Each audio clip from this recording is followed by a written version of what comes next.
اعوذ باللہ من الشیطان الرجیم بسم اللہ الرحمن الرحیم الحمدللہ رب العالمین وصلی اللہ علی محمد وعلی اہل بیتہ الطاہرین۔ ہم اور اسلام ایک ایسی چیز ہے کہ انسان یہ تصور کرتا ہے کہ اگر ہم ایک دفعہ دائرہ اسلام میں آ جائیں تو اس کے بعد اس سے نکلنے کا کوئی راستہ نہیں۔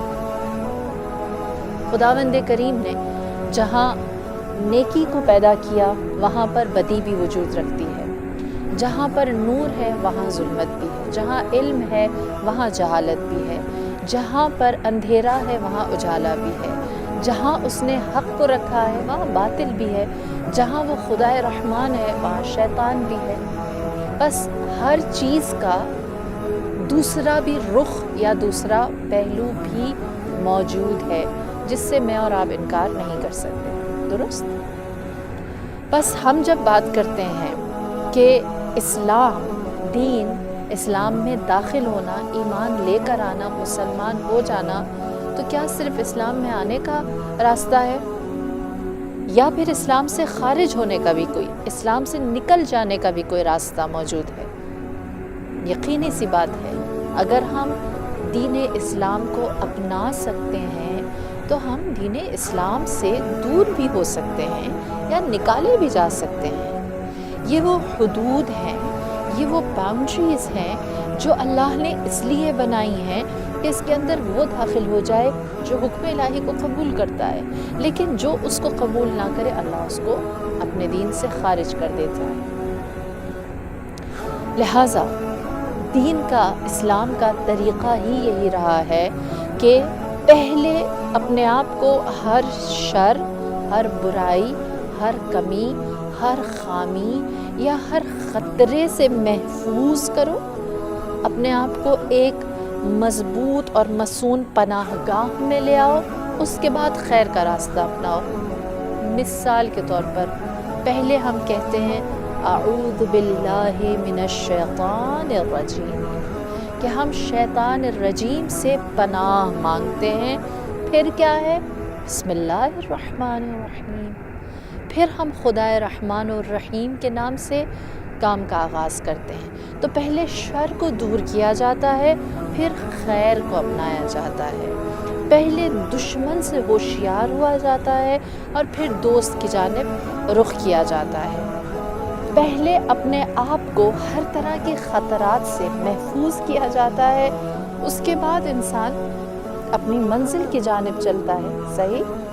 یہی وجہ ہے کہ اسلام میں بھی اگر داخل ہونا ہے تو لازمی ہے کہ ہم دیکھیں کہ وہ کون سی چیزیں ہیں جو ہمیں دین سے باہر کر سکتی ہیں۔ ایک حدیث ہے، امام جعفر صادق علیہ السلام سے کسی نے سوال کیا اور کہا کہ آپ نے علوم کو کتنا پایا؟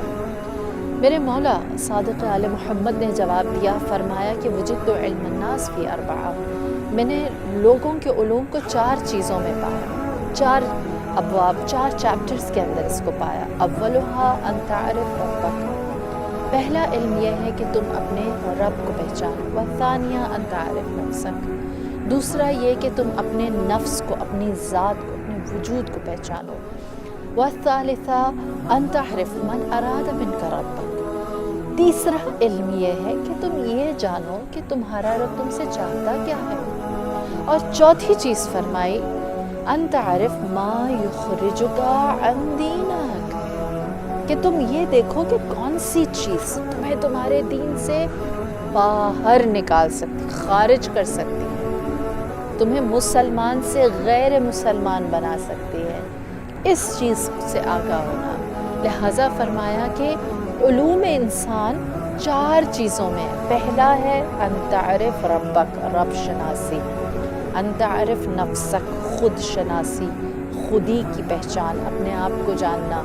تیسری چیز فرمایا ان تعرف ما اراد منک ربک، تمہارا وظیفہ کیا ہے، تمہارا فرائض کیا ہے، تمہارا مقصد کیا ہے، خدا نے تمہیں کیوں بنایا ہے۔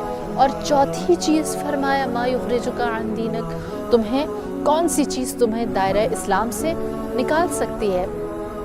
رب شناسی پہلی چیز، خود شناسی، وظیفہ یا کہیں فرائض شناسی، اور چوتھی چیز ہے دشمن شناسی، یہ 4 چیزیں اگر ہوں تو علوم انسانی، انسان کے ہدایت کے ہر حد یا ساری باؤنڈریز جو ہیں مضبوط ہو جاتی ہیں۔ پروردگار عالم اللہ کی پہچان کیا ہے؟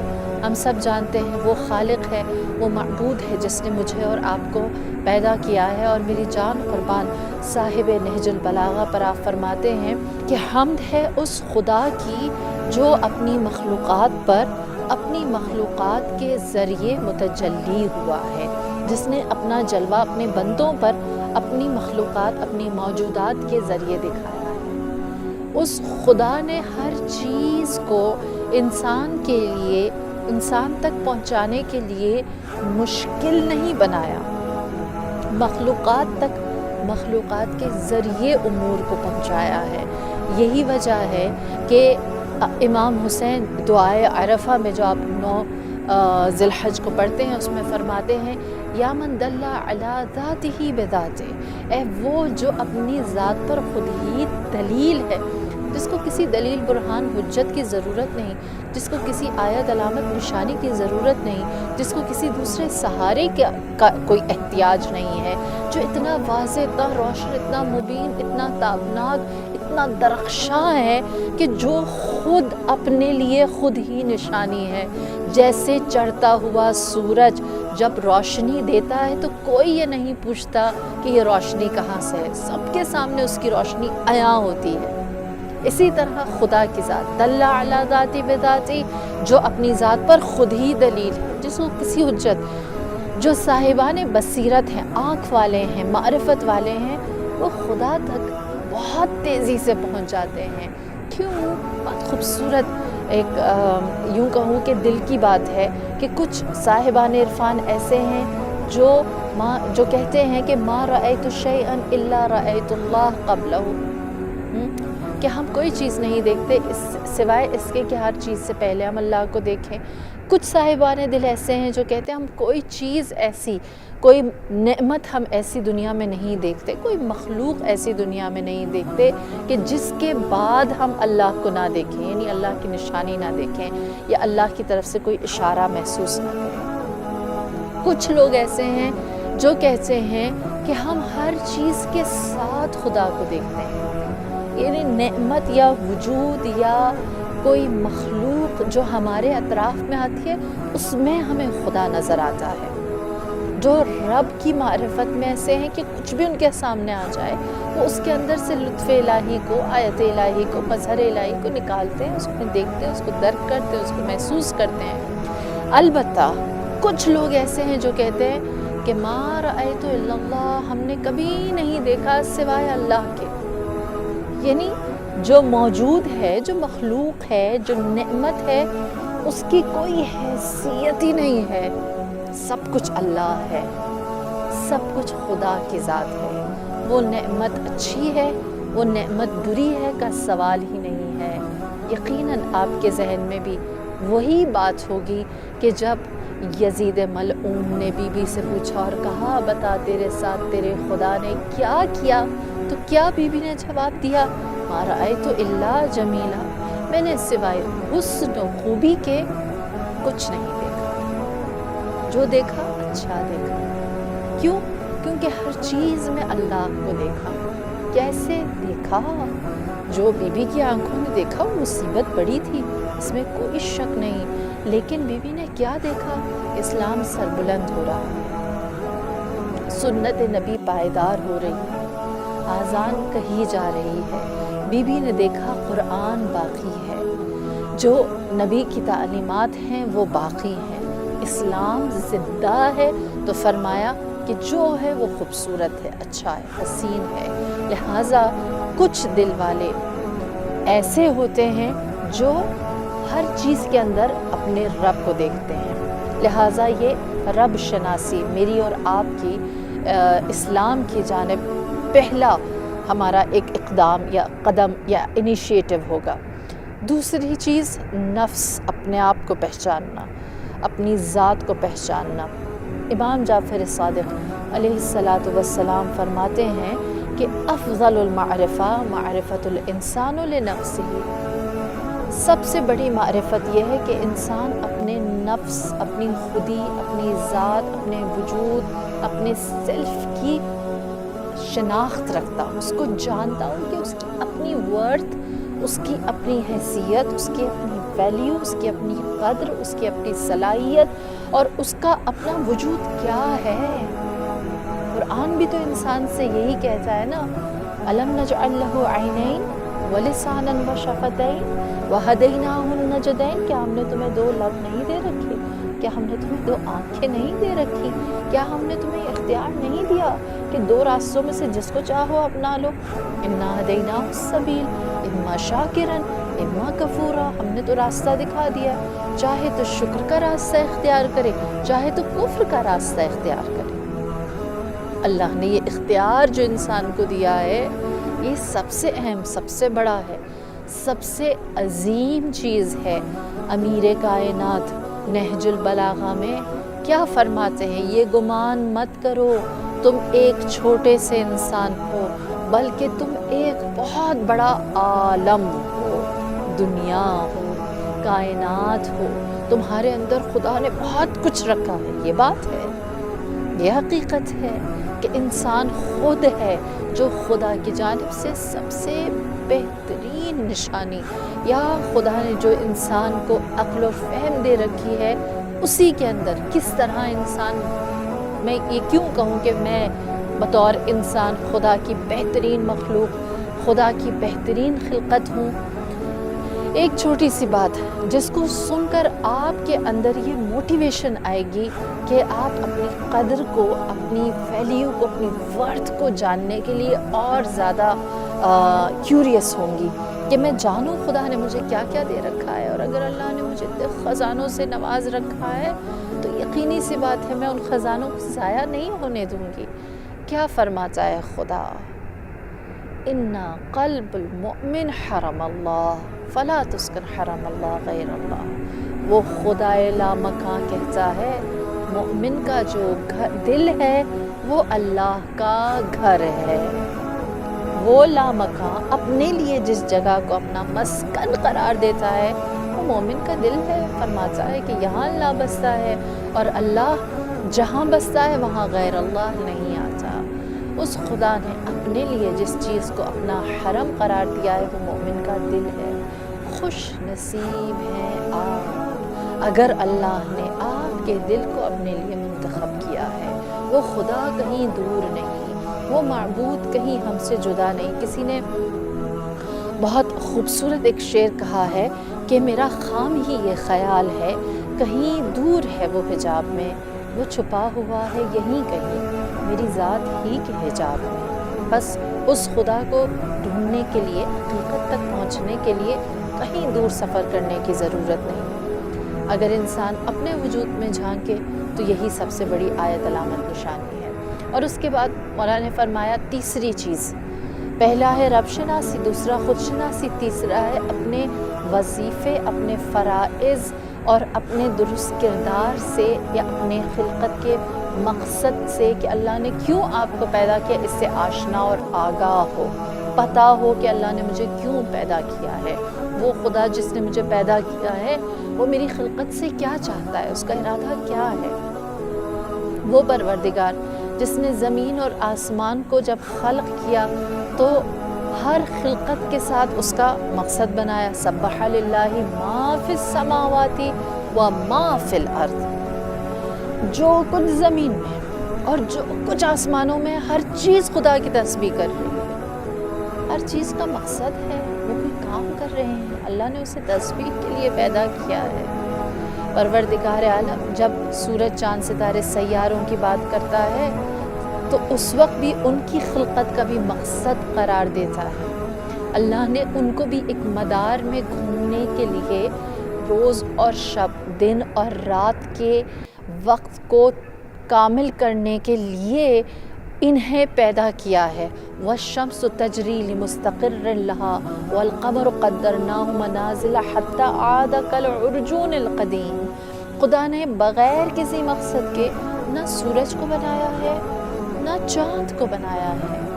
پھر کیسے ہو سکتا ہے کہ وہ انسان جسے پروردگار عالم نے لقد خلقنا الانسان فی احسن تقویم کہہ کر پیدا کیا ہو، اس کے لیے کوئی مقصد نہ ہو، اس کے لیے کوئی ہدف نہ ہو، اس کے لیے کوئی منزل نہ ہو، اس کو یوں ہی اس دنیا میں بھیج دیا کہ وہ جائے اور اپنا وقت گزار دے۔ لازمی ہے انسان اپنے لیے، اپنے مقاصد زندگی کے لیے خود کوشاں ہو، جانے اس کا وظیفہ کیا ہے، اسے اللہ نے اس دنیا میں کس لیے بھیجا ہے، اس کے لیے کیا مقصد رکھا ہے، اور وہ اس دنیا میں آ کر کیا کیا کر سکتا ہے۔ وہ اتنا بڑا خزانہ جو خدا نے پیدا کیا ہے، یہ خزانہ کیا کیا اپنے بدل حاصل کر سکتا ہے۔ بس اسی لیے فرمایا کہ تیسری چیز ہے کہ انسان اپنے وظائف سے آشنا ہو، اور اس کے بعد پروردگار عالم جو انسان کی علوم کے بارے میں، امام جعفر صادق انسان کے علوم کے بارے میں چوتھی چیز جسے بیان کرتے ہیں وہ ہے ما یخرجک عن دینک، کون سی چیز ہے جو تمہیں تمہارے دین سے خارج کر سکتی ہے۔ اگر رب کو پہچان لیا ہے، اگر اپنے آپ سے آشنا ہو گئے ہو، اگر اپنے وظائف جانتے ہو، تو یہ بھی جان لو کہ ہو سکتا ہے تمہارے کچھ اعمال ایسے ہوں جو تمہیں دائرہ اسلام سے باہر کر دیں، نکال دیں۔ بس ان سے بھی الرٹ رہو، ان سے بھی آگاہ رہو۔ صرف نیکی کرنا مقصد نہیں ہے، بدی سے رکنا بھی ہے۔ صرف امر بالمعروف نہیں ہے، نہیں عن المنکر بھی ہے۔ صرف تولا نہیں ہے، تبرع بھی ہے۔ صرف محبت کرنا نہیں ہے، مودت رکھنا نہیں ہے، بلکہ عاد من عاداہم بھی ہے کہ وہ جس کے دشمن ہوں ہم ان کے دشمن ہیں۔ بس اسی لیے لازمی ہے کہ جب اسلام میں آئیں تو جانتے ہوں کہ اگر محبت کا راستہ اختیار کیا ہے، اگر خدا کی معرفت کا راستہ اختیار کیا ہے، خود شناسی ہے، تو اس کے ساتھ ساتھ یہ بھی جانتے ہوں کہ ان ساری چیزوں کو ہم کس طرح، یہ ساری چیزیں میرے ہاتھ سے ضائع کس طرح ہو سکتی ہیں۔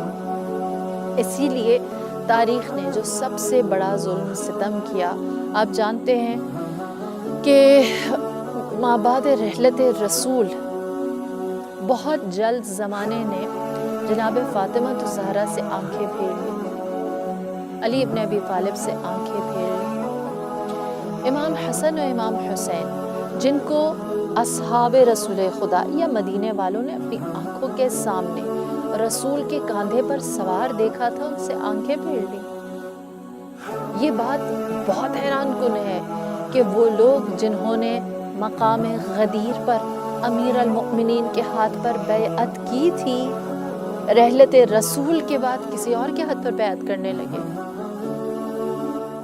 یہ نہیں جانتے تھے کہ ان کا جناب فاطمہ الزہرا ان کو غضبناک کرنا، امام حسن و امام حسین کے مقام و منزلت سے کوتاہی کرنا، امیر المؤمنین کی وہ ولایت جس کے وہ حقدار رسول اللہ کے ہاتھوں قرار پائے تھے، ان کی نماز و روزہ و حج و زکوٰۃ و خمس و تولا و تبرع و امر بالمعروف اور تمام نیکیوں کو ختم کر کے انہیں دائرہ اسلام سے نکال کے باہر لے آیا تھا۔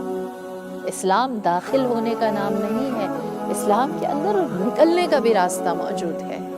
اسلام صرف نیکی کرنا نہیں ہے، اسلام شر سے بچنا بھی ضروری ہے۔ اسلام صرف اس چیز کا نام نہیں ہے کہ ہم اچھائی کرتے رہیں، اسلام اس چیز کا بھی نام ہے کہ اس برائی سے اپنے آپ کو دور رکھیں جو برائی ہمیں اسلام کے دین سے باہر لے جاتی ہے، اسلام کے دائرے سے باہر لے جاتی ہے، اور اس سٹیج پر لے آتی ہے جہاں پر ہم جانتے ہوں، مانتے ہوں کہ حق اور سچ کیا ہے، پھر بھی ہم اپنے آپ کو غلط راہ پر رکھیں، جیسے امیر المؤمنین کے ساتھ ہوا۔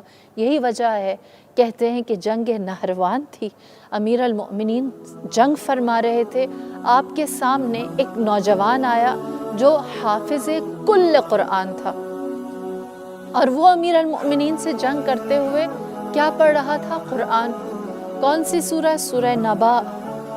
سورہ نبا کی تلاوت کرتا تھا اور امیر المؤمنین سے جنگ کرتا تھا، امام علی سے جنگ کرتا تھا۔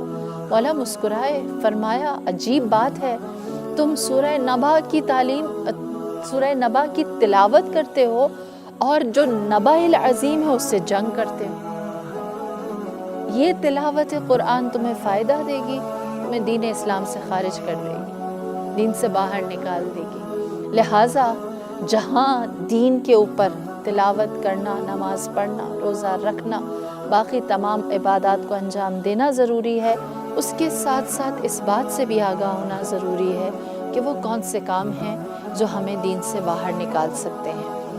بس تاریخ گواہ ہے، جنہوں نے اس چیز سے روگردانی کی، آج بھی بہت سارے امور، بہت سارے افعال ایسے ہیں، بہت سارے عقائد ایسے ہیں، بہت سارے بلیوز ایسے ہیں، بہت سارے سیکٹس ایسے ہیں کہ جو اپنے آپ کو اسلام، مسلمان، حتیٰ تشیع تو کہتے ہیں، لیکن وہ دائرہ اسلام سے باہر ہو جاتے ہیں جب وہ توحید کو صحیح سے نہیں مانتے، جب وہ رسالت کا حق ادا نہیں کرتے، جب وہ ولایت امیر المؤمنین کو ان کے شایان شان قبول نہیں کرتے اور اس کے اندر شرک لے آتے ہیں، تو ایسی تمام تر چیزیں دائرہ اسلام سے انسان کو خارج کر دیتی ہیں۔